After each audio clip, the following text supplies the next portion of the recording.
everyone, I'm Sid, a third-year computer engineering student within the Hong Kong University of Science and Technology, and I'm here with my friend Madeline. Hi, I'm Madeline, and I am also a third-year computer science and physics student. Together with Professor Winnie, we had a wonderful conversation about female representation within STEM. So Madeline, what was your favorite part of our conversation? I loved talking about the success versus happiness topic, and I also really liked the part where we discussed how to improve female representation within the field of engineering. And we also talked about an interesting conversation about what Professor Winnie thinks we should do on trying to increase the number of women in the field of STEM, and your opinions and thoughts of how you join STEM. And overall, I think this topic is really meaningful, and I hope you guys have a wonderful time listening to this podcast.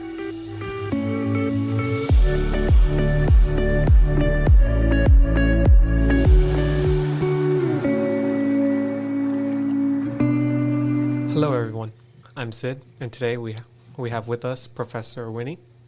Hi there. And Madeline. Hello. So for those of you who don't know them, Professor Winnie is a professor within the Integrative Systems and Design Department in HKUST and is a lead researcher and engineer within the field of robotics. And we also have Madeline, who is a computer science and physics major within HKUST. And I have had the honor of meeting these two people within the HKUST RoboMaster team. Now, Madeline, can you start off with just telling the audience here, what is RoboMaster? Of course. RoboMaster is basically a robotics competition where teams from different universities compete against each other by developing their own set of robots, each with different capabilities. Every summer, all the teams come together to compete in a first-person shooting style game. Professor Winnie, why did you choose to actually supervise this RoboMaster team? It didn't start with me choosing to supervise. It started all in 2016, and it was the first year that RoboMaster was ever hosted by DJI.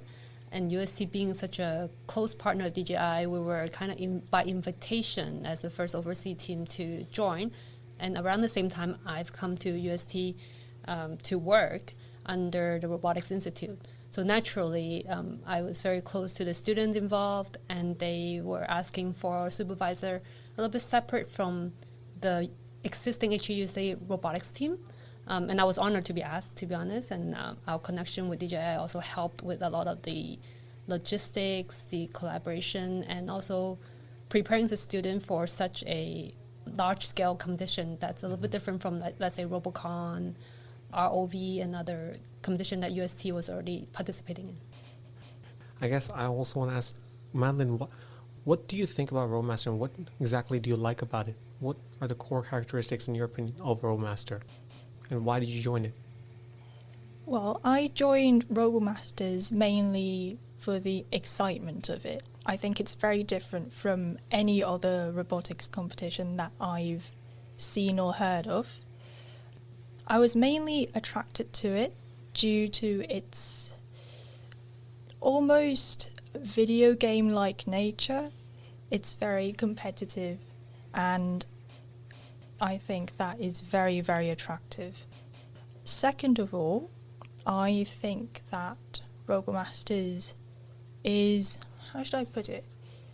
The technology in RoboMasters is very additive, unlike many other robotics competitions, because in RoboMasters, every year is an iteration of the previous year, in that the main types of robots in the competition don't really change much from year to year, but each team needs to develop newer technologies based on the existing technologies that they have researched and developed within the team in order to deal with the challenges of the next year's iteration of robots. I think that is a pretty good thing that should be integrated into more robotics competitions, because it's just like in the real world, real world technologies, real world engineering projects are built up from year to year. Each technology has a core focus. Specific features are developed over years? Yes, exactly. Okay. Thank you, Madeline. Thank you, Professor Winnie, for explaining what RoboMasters is and like why you guys joined in like really well. And I guess a lot of you may be wondering, why are we even talking about RoboMaster?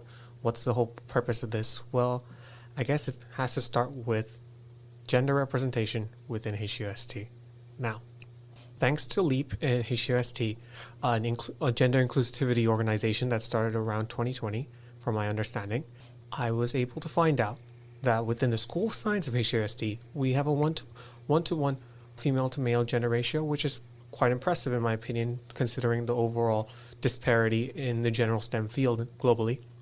But then, when we look in the School of Engineering, there is a 1-to-8 gender ratio, and if we look specifically within the HUST RoboMaster team, 2-to-8. 2-to-8, yes, my mistake, thank you, sorry.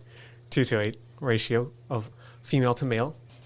But if we look specifically within the HUST RoboMaster team, there's a 1-to-9 female to male gender ratio, which is simply ridiculous in my eyes.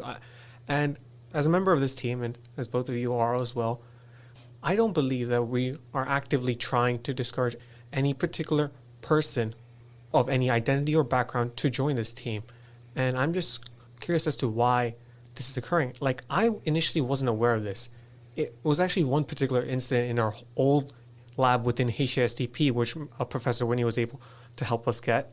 In that lab, I remember the seniors had this HASTP card that they could use to open up the bathrooms. But then if anyone else wanted to open up the bathroom, they had to get this QR code at the security center that lasted for 24 hours.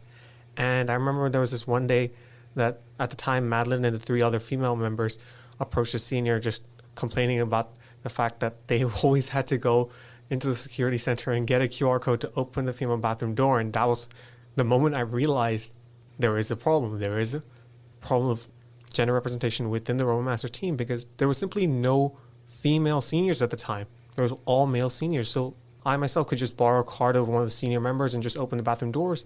Well, the 4 female members had to, one of them had to go to the security center to go get a QR code so that the other 3 could also access the bathroom, which is a slight inconvenience, but these inconveniences build up and form some sort of indirect hurdle towards their progress and towards what they want to do. So I guess that leads to the question I want to ask both of you, and I guess I will ask first Professor Winnie to answer, then you, Madeline, which is, has there ever been any instance where you felt there was a barrier towards STEM for you as a female within the STEM field? Thank you, Sid. I really love that observation that you made about the Science Park bathroom. And I don't know if neither of you have watched the movie Hidden Figures. It's the NASA female engineers trying to... That was a really good movie. Break into the world of science, and they are the geniuses that sent Apollo up. And there's the exact same story in that movie where Natarajan playing Katherine Johnson, and she disappeared into nowhere for 45 minutes a few times a day. And then the character played by her boss, the character played by Kevin Costner, challenged her one day and say, why are you disappearing from your desk and not working? And she brought up the fact that the bathroom that she's allowed to use, it's 20 minutes walk one way, a female bathroom. And that's also had to do with that. It's only for black people, female at that point in time. And the end of the story, I don't know if it was true or not, that the boss took a chair and whacked the sign that says, white only bathroom, and to open up the way for black engineers to be able to work more effectively on premise. So that story that you observed was echoing, and that you can guess how long ago that story happened. If you still see that happening now, it's really a shame, right? To answer your question, if I met any hurdle, I think it's probably my personality and the way I've been really lucky with my career that I don't notice so much of them being major hurdle. But the lack of representation stands true from my undergrad year to postgraduate years. It's always been that sort of ratio, right? I think 9-to-1, it's already quite normal. I've been in situation that's even worse than that. And it does mean that female engineer has to, at times, speak louder, willing to put themselves forward more to be heard and to participate and like to be equal on the table. And that kind of reflects to why there's less of them, because not to say all females are reserved, but in general, we are, I think, slower to talk and, take our time to digest and process information. It's just a different way of working. And that working style might have hindered some female engineers in joining something like RoboMaster, or even if you look at across the world, there's been a yearly news story about why there's not more CEO around the world, why is there not more of everything around in the senior management level. So I guess fortunately for myself, I haven't really met with a lot of roadblocks and hurdles so far, but I do feel and can reason why it's such a challenge. And Madeline, what do you have to say? Yeah, I think my case is similar as well. I don't think I have experienced any hurdles in engineering as a woman. I think partly that is due to me studying at an all-girls school since kindergarten all the way up to secondary school. So in the environment that I was educated in, a lot of my classmates who were all female, a lot of them were also into STEM subjects. And I never really saw STEM subjects as a less feminine subject or less female represented subject because of the environment that I was educated in. But now that I am in university, I am starting to realise how unbalanced the gender ratio is in engineering and in STEM. And I also think that that is a problem, because engineering is basically about like solving real world problems, right? If there's a lack of representation of a particular group, for example, women in engineering, then there would potentially be less solutions or less products out there that are targeted towards helping women solve their problems. And so I also agree that female representation in engineering would be an important subject to tackle. Thank you. And I guess one thing I've noticed, like with your answers you provided today, and actually a podcast that was recorded earlier by Rashida and Professor Ria, is that I found a similar thing between all four of you, which was that you had either a supportive background, or you went to like an all-female school, or you just had the personality of just courage and confidence to just not care. Do you think that it is the environment that you're put in that helped you get where you are to be able to enter STEM? And do you think if you were not provided with a supportive environment, or if you didn't have that confident personality, you wouldn't be here today? I'll ask Madeline to try out first, and then Professor Winnie. I think that's a hard question. I think I might not have chosen STEM if I hadn't been educated in such a supportive environment. I know that mainly my passion lies in STEM, but if not for the environment, perhaps I would have been introduced to something else instead of STEM, and perhaps I would have been, like, my interest in that other subject would have been cultivated more than my interest in STEM. If I did care a lot about Opinions of others? opinions of others, that's an odd question actually, because I don't think other people have opinions about women in STEM. I think most people's opinion about women in STEM is that's great, right? Mm-hmm. So I don't think the opinions of others would necessarily have a negative effect on me, even if I did care, if you know what I mean.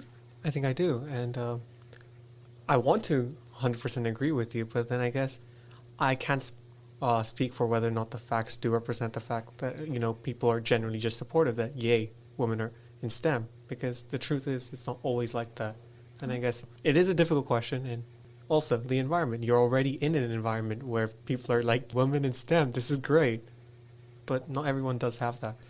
I must say, really well answered for how difficult a question that was. Sorry. And Professor Winnie? It's a good question. I agree it's a difficult question. The recently I was at a forum, and one of the entrepreneur, actually I think it was the Lala Move CEO, mentioned what he thinks young people should think about when they choose a career. And he says that it should be an intersection between passion, interest, and the opportunity, right, around him or her at that moment in time, at that geographic location, etc. So if you think about how everybody grows up with different interests and different passion and different things that they're good at equally, then why is a particular group excluded in STEM? And maybe it's the opportunity, right? The opportunity around them that's afforded to them. And in that regard, I think what helped me is when I was at the beginning of my career, there was already a lot of female representation in small form, in small numbers, but they exist, right? So I see there's a dean of particular college being female. I see famous researchers. I see people on the news. I see back to NASA engineers, NASA astronauts who are female. All those success stories kind of paved the way to me never considering this is not a possibility. Another point is a little bit, I hope it's not diverging too much. Female in general, people also assume that we have to balance more in life than male do because of our ability to have childbirth. We bear the children for 9 months a year if we choose to have children. And different women will have different opinion or choices towards that. But from the outside world, they do feel that, to some people, they feel that it's an extra burden, extra consideration for this particular female engineer to step into a role.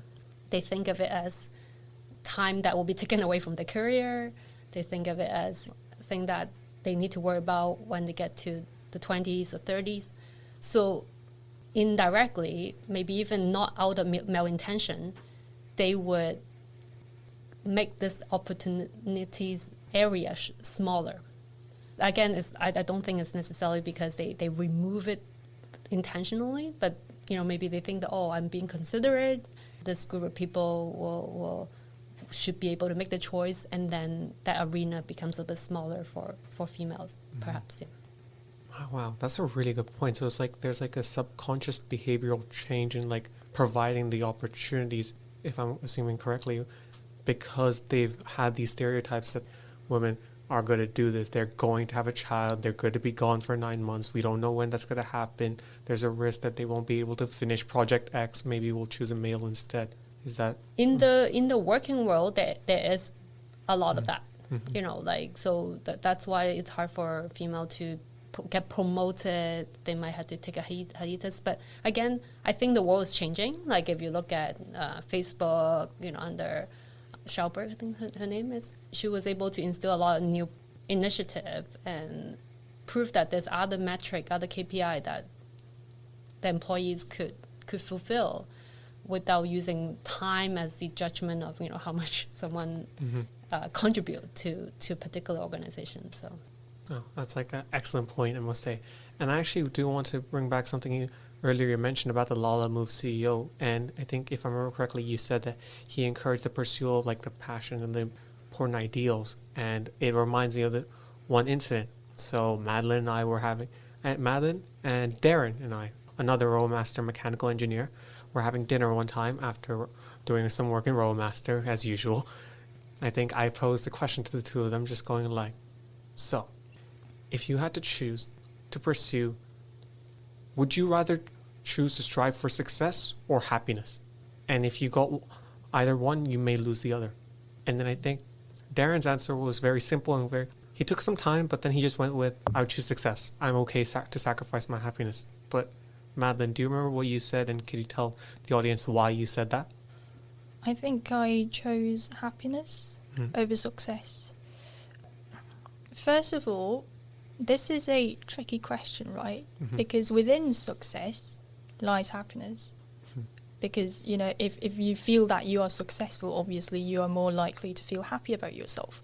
But at the same time, for me personally, being happy is my definition of success. I think my goal in life has always been to be happy. So, in a way, my answer to your question would be both. Because for me, happiness basically means I've been successful. My goal is to be happy, right? Mm-hmm. I think everything we do, the reason why we do anything, if you trace it back to the very most basic reason, would either be for survival or for happiness. Nearly all the things we do. So, yes, I think my answer would be happiness. Professor Winnie, do you agree with Madeline's answer, or do you have something else? I think I'm in line with Madeline's answer, but I just like to position it a little bit differently. I agree totally that it shouldn't be exclusive. It shouldn't just like have either success or happiness. They kind of tie together. I like to use the word fulfillment rather than happiness.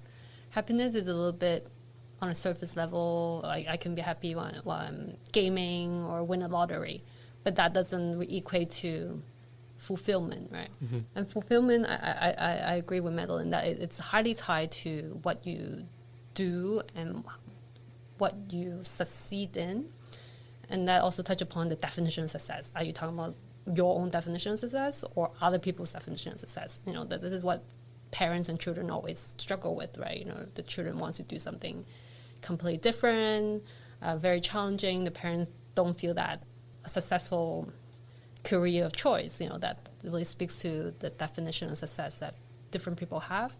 So I'll remain that I would choose fulfillment over success. I want to be fulfilled in the journey of whatever I'm trying to do. May it be work, may it be family, may it be life. I want to achieve that fulfillment. Yeah. That's a really good answer, and I guess I must say the reason why I actually asked that question during that dinner was because I remember, for some random reason, I was just thinking about the competition in UST. It's a very well-known fact that the competition is constant. There's always competition towards getting the higher grades. And then I started wondering, I remember having another conversation with another friend, and they told me they started off by stating they are willing to sacrifice all their happiness to achieve their goals. And then I also had a similar thought as Madeline, going, but my happiness is my goal. That is a contradiction. How can one do that? And then I started thinking about how competition changes us. Competition can be used to either motivate us or to steer us. Then I started to realize, at what point during the competition are we actually pursuing what we want? Are we pursuing it just for the sake of competition, or are we pursuing it based off our goals? What are your opinions on this? I would say let's go with Professor Winnie first now, and then Madeline. I think the story you just spoke of points to that we need to do something about the education system that we've built, right, over time. This very highly test-based, grade-driven type of education system is really unhealthy, to be honest, to young minds like you guys. Competitions should be motivating, obviously, if we have done a good job and a proper job posing it. And I think that also reflects back to the beginning of this, why we're all sitting together, RoboMaster. Why I feel that it's a good competition for students to participate in.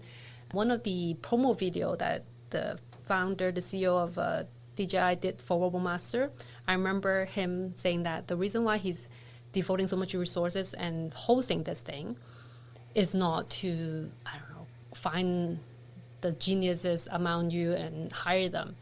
It's really to elevate the whole image and people's perception of engineers.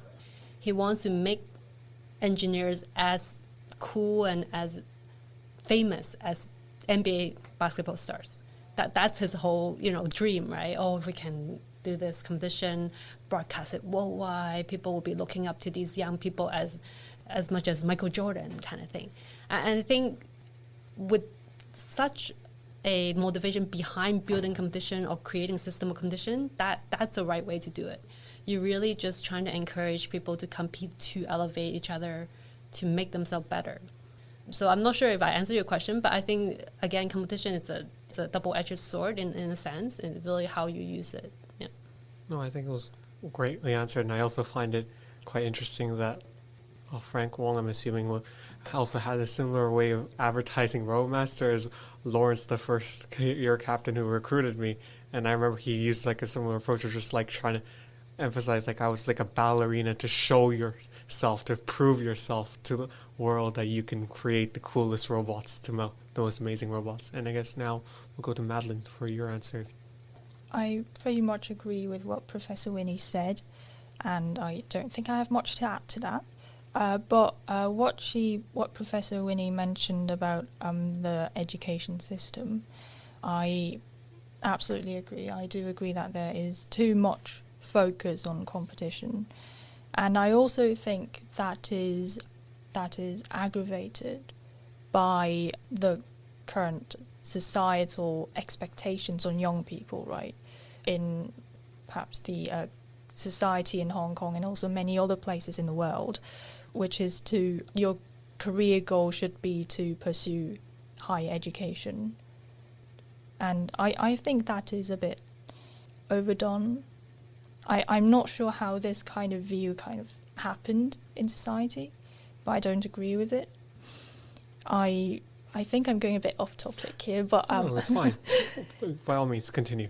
But, I think the society needs to recognize that not everyone is interested, or like not everyone's career goal is to pursue higher education. Not everyone is interested in an academic career path, right? Mm-hmm. No, there are many other career paths that are being ignored by many young people who perhaps would have had a lot of talent in that area if they weren't so focused on their academics due to societal pressure. I think that's a really good point. I don't think you actually went off topic at all, because I think this all links back together in my eyes, because I feel like we must encourage everyone to pursue their passions, to not block anyone from their passions to any particular thing they wish to do. You don't know how they could have done. They could have done it. Don't assume that. Don't lay out the pathway for them. Don't place the competitions to lead them in a particular direction. Let them choose what they want. We can have greater developments in society by letting more women into the field of STEM. We're creating ideas and things that would have never been possible if it was solely male-dominated. And I guess it is a really good point. I don't think he went off topic at all. And I guess my next question would probably be, what do you think should be done to allow for more women to join the field of STEM? What do you think is the right way of introducing STEM to women? Yeah, it's $1 million question by a lot of university, and being involved with recruitment in this university definitely, show me a lot of the existing barriers to that. I think the general consensus that we have to work upstream all the way to kindergarten, because your minds get changed when they're young, and this is not only talk about children's mind. In Hong Kong, we also, kind of echoing back to Madeline's point about maybe it's the Hong Kong society creating this really malfunctioning way of educating our young minds. But parents need to have that education. So traditionally, parents would regard other career as more prestigious, more stable, etc. And if we don't do the groundwork and tell them about all the opportunities that exist in the STEM world, then they are the one who will be funding, supporting, and emotionally supporting these future ladies and young women into the field, right? So we also have to do a lot of that education, outreach. And I think UST does a fair job. Other universities do the same, creating program that reaches out to high school, maybe even primary school, doing talks. We participate in different innovation fair, the standard stuff, I guess. But it is important to always think about how do I, when I come out and speak on behalf of the university or as a female engineer, what I represent. So I think that as an individual level, that's why I could imagine doing more of. That's a really great point. And I actually want to mention one quick thing, which is that I find it really interesting that you and Professor Ria from the last podcast had a similar agreement in the fact that it's important in the education of the parents to actually encourage more females to join the field of STEM. And I think Professor Ria specifically mentioned the education of mothers. Mothers should be educated not necessarily by postgraduate degrees, as you mentioned, Madeline, but just by reaching out, talking to people more, or reading books, different forms of education, but just educating themselves in general. So now I'd like Madeline to provide your opinions on the question I proposed earlier. Yes, I absolutely agree about how the influence of family members or parents can impact how the future generation decides on whether to pursue a career in STEM.